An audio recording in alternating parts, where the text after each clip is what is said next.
لگاتے رہے، یہ کرتی ہے، یہ کرتی ہے، یہ کرتی ہے، اور وہ بچی کو اس کے ماں باپ کہتے رہے یہ کرتے ہیں، یہ کرتے ہیں، یہ کرتے ہیں، زبان پر ٹیپ لگا لو، تو آپ کی زندگی روشن ہو جائے، آپ کا جیون خوبصورت ہو جائے۔ اور کبھی اونچ نیچ ہو جائے تو معافی مانگو، فوراً معافی مانگو۔ میاں بیوی لڑ پڑیں اور پھر صلح کر لیں، تو اللہ کو یہ عمل اتنا پسند ہے کہ ان کی صلح پر پچھلے سارے گناہ ان کے معاف کر دیتے۔ قرآن کی ایک آیت اتری ہی میاں بیوی کی لڑائی پر تھی۔ ایک خاوند اپنی بیوی پہ بڑے ناراض ہو گئے، مسجد میں بیٹھے بیٹھے انہوں نے نیت کی گھر جاؤں گا اور بیوی کی ٹھکائی کروں گا۔ یہ انہوں نے نیت کی، مسجد میں بیٹھے بیٹھے نیت کی گھر جاؤں گا، میں انہوں چنگا لتر پھیرنا ہے۔ میرے اللہ تو آسمان زمین اللہ کے لیے تو سب برابر ہے دیکھنا، تو اللہ پاک نے اسی وقت قرآن اتارا، اسی وقت، یا ایھا الذین آمنوا ان من ازواجکم و اولادکم عدوا لکم فاحذروہم۔ اے ایمان والو، بیوی بچے اولاد، عدوکم نہیں کہا، عدو لکم، بیچ میں لام لائے ہیں، یہ بتانے کے لیے کہ عدو اصلی معنی میں نہیں ہے، یہ اس معنی میں ہے کہ اے ایمان والو، تمہارا بیوی بچوں کے ساتھ ٹھائیا ہو سکتا ہے، کھٹ بٹ ہو سکتی ہے، جھگڑا چھوٹا موٹا ہو سکتا ہے، کیا کرنا ہے؟ فاحذروہم، اس سے بچنا ہے، بڑھانا نہیں، بچنا ہے۔ کیسے بچنا ہے؟ ان تعفو، اس جھگڑے کو بڑھانا نہیں، مٹانا ہے، وتصفحوا، اس کا اثر دل سے مٹانا ہے، وتغفروا، پھر دوسرے کو معاف کرنا ہے۔ یہ تین کام میاں بیوی کرو، اگلا میں کروں گا، فإن اللہ غفور الرحیم، تمہارے پچھلے میں سارے معاف کر دوں۔ تو اگر اس مجمع میں کوئی بیوی سے لڑا بیٹھا ہے تو جاتے جا کے صلح کر، کوئی ماں باپ سے لڑا بیٹھا ہے تو جاتے جا کے صلح کر لے، کوئی ماں باپ بچوں سے ناراض ہیں جا کے خود مان جائیں۔ اس ماحول میں بچوں کو پیار سے لے کے چلنے کی ضرورت۔ میرے نبی کی زندگی محبت کا شاہکار ہے، ساری زندگی کسی کو ڈانٹا نہیں، ساری زندگی کسی کو ڈانٹا نہیں، اپنی وجہ سے، کسی پہ ہاتھ نہیں اٹھایا، اپنی وجہ سے۔ حسن انس فرماتے میں نے 10 سال اللہ کے نبی کی خدمت کی، ایک دفعہ نہیں کہا یہ کیوں کیا، ایک دفعہ نہیں کہا یہ کیوں نہیں کیا۔ تو بھائیو، یہ خوبصورت زندگی ہے۔ آپ کے ہاں تو خادم نہیں ہوتے، سارا گھرانہ ہی خادم ہوتا ہے۔ تو میں پاکستان میں ہوں تو میں اگلا چیپٹر بیان کرتا ہوں کہ نوکروں کے ساتھ بھی اچھا سلوک کرو۔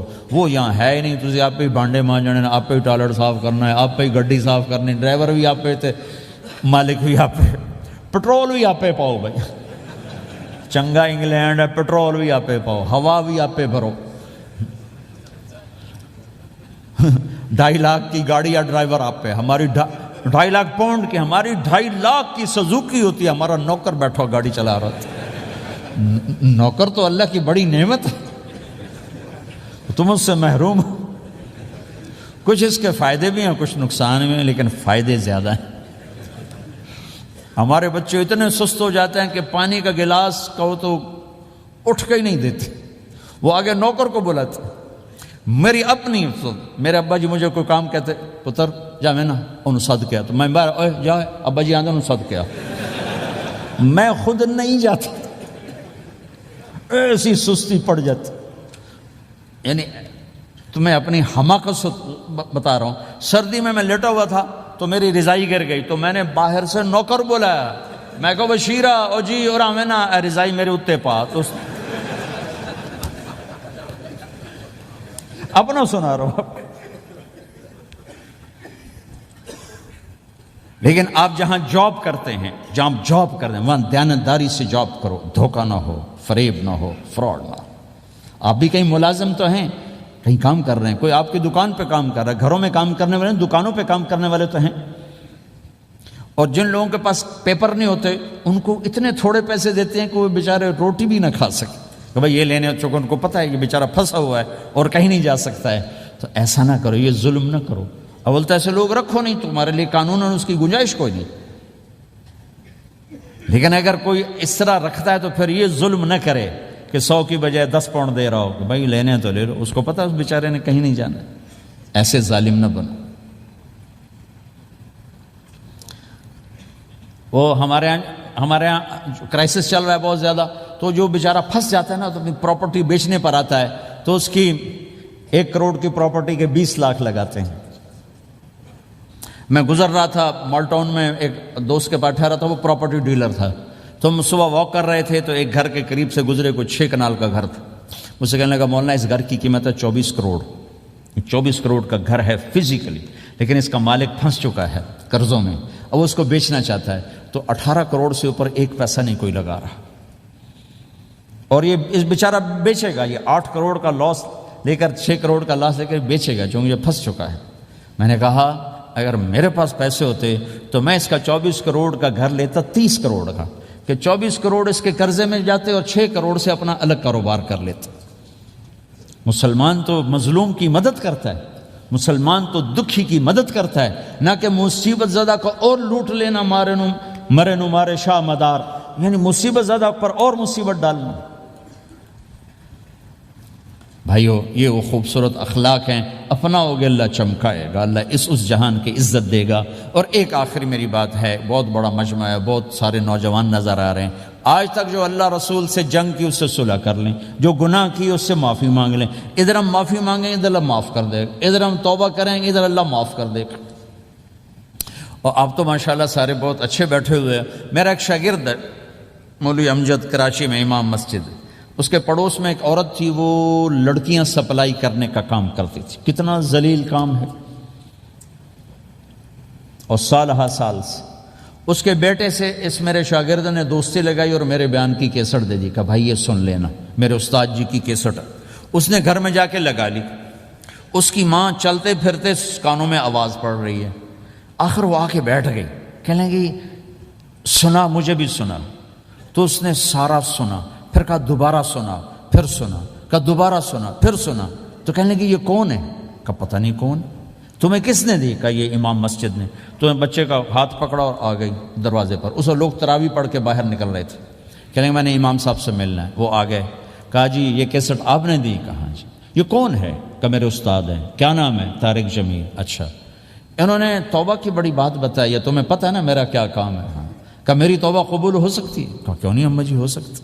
کہا ٹھیک ہے، پھر میں اللہ کو گواہ بناتی ہوں، میری توبہ۔ اور اس نے مسجد میں آنا شروع کر دیا تراویح میں، 5واں روزہ ہے، اور دعا مانگتی ہے اللہ اگر میری توبہ قبول ہے تو مجھے اپنے پاس بلا لے، یا اللہ اگر میری توبہ قبول ہے تو مجھے اپنے پاس بلا لے۔ 29ویں روزے سجدے کی حالت میں اللہ نے اٹھا لیا۔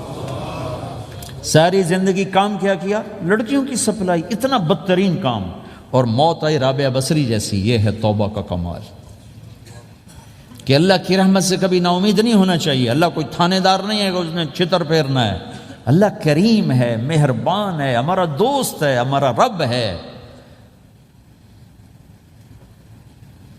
تو جب کبھی خطا ہو فوراً توبہ کرو، فوراً توبہ کرو، انشاءاللہ ایک دن آئے گا کہ اللہ ہمیں اپنی توبہ پہ پکا کر دے گا۔ تو یہ نیت تو کرو سارے جتنے بیٹھے ہو، بوڑھے جوان، کہ پچھلے پر ہم توبہ کرتے ہیں۔ کرتے ہو نیت؟ کہو یا اللہ میری توبہ، پھر کہو یا اللہ میری توبہ، پھر کہو یا اللہ میری توبہ۔ اگر یہ آپ نے سچے دل سے کہا ہے تو آپ کو مبارک ہو، آپ کے سب گناہ معاف ہو گئے، سارے معاف ہو گئے۔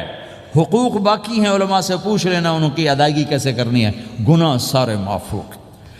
اور آئندہ اگر کبھی توبہ ٹوٹے تو پھر کر لینا، پھر کر لینا، پھر کر لینا، میرے رب کی رحمت پہ کوئی اثر نہیں پڑتا۔ لن تبلغوا ضری فتضرونی ولن تبلغوا نفعی فتنفعونی، یہ میرے رب کی صفت ہے۔ وہ کہتا میں نفع سے بھی پاک ہوں، نقصان سے بھی پاک ہوں، نہ کوئی مجھے نفع پہنچا سکتا ہے نہ کوئی نقصان پہنچا سکتا ہے۔ تو میرے گناہوں سے اس کو کیا گھاٹا پڑتا ہے؟ مجھے گھاٹا پڑتا ہے۔ لہٰذا جب بھی ہم معافی مانگیں گے وہ خوشی سے معاف کریں گے، جب بھی توبہ کریں گے خوشی سے قبول کریں گے، ٹھیک ہے نا؟ سارے نیت کرتے ہو؟ درود شریف پڑھو۔ اللہم لک الحمد کما انت اہلہ فصلی علی محمد کما انت اہلہ وافعل بنا ما انت اہلہ انک اہل التقوی و اہل المغفرہ ربنا آتنا فی الدنیا حسنہ وفی الآخرۃ حسنۃ وقنا عذاب النار۔ یا اللہ ہم نے توبہ کی ہے، ہماری توبہ قبول فرما۔ یا اللہ اپنے فضل و کرم سے اس کو پختہ فرما، اپنی محبت دے، اپنے حبیب کی محبت دے، اپنے حبیب کی معرفت دے، اس سب نوجوانوں کو قبول فرما، اس پورے شہر میں بسنے والے اہل ایمان کو قبول فرما، اس مسجد مدرسے کو قبول فرما۔ یا اللہ پوری دنیا کے انسانوں کے لیے ہمیں ہدایت کا ذریعہ بنا، ہمیں ہدایت کا ذریعہ بنا، ہمیں ہدایت کا ذریعہ بنا۔ یا اللہ ہم سے راضی ہو جا، ہم سب سے راضی ہو جا۔ جو ہمارے اہل و عیال مر کے تیرے پاس چلے گئے ان کی بخشش فرما دے، جب ہمارے جانے کا وقت ہے تو ایمان پہ خاتمہ نصیب فرما۔ یا اللہ ہمیں بیماریوں سے نجات دے، دکھ دردوں سے نجات دے، قرضوں سے پریشانیوں سے نجات دے، ہمیں کشادہ زندگی عطا فرما، ہمیں حلال کشادہ رزق عطا فرما، جسمانی ایمانی صحت مقدر فرما، ہر قسم کے دکھ درد ہمارے جسم سے چن لے، ہمیں عافیت صحت والی زندگی دے، اپنی اطاعت میں تھکنے والا بدن دے اور اپنے راستے میں خرچ کرنے والا مال دے، اور آپس میں الفت اور محبت دے، ہمارے اندر کے بغض نکال دے، حسد نکال دے، نفرتیں نکال دے، ہم سب سے راضی ہو جا اور ہمیں اپنے سے راضی کر لے۔ وصلی اللہ تعالی النبی الکریم، آمین برحمتک یا ارحم الراحمین۔ بھائی راستہ دے دینا، مسافہ نہ کر۔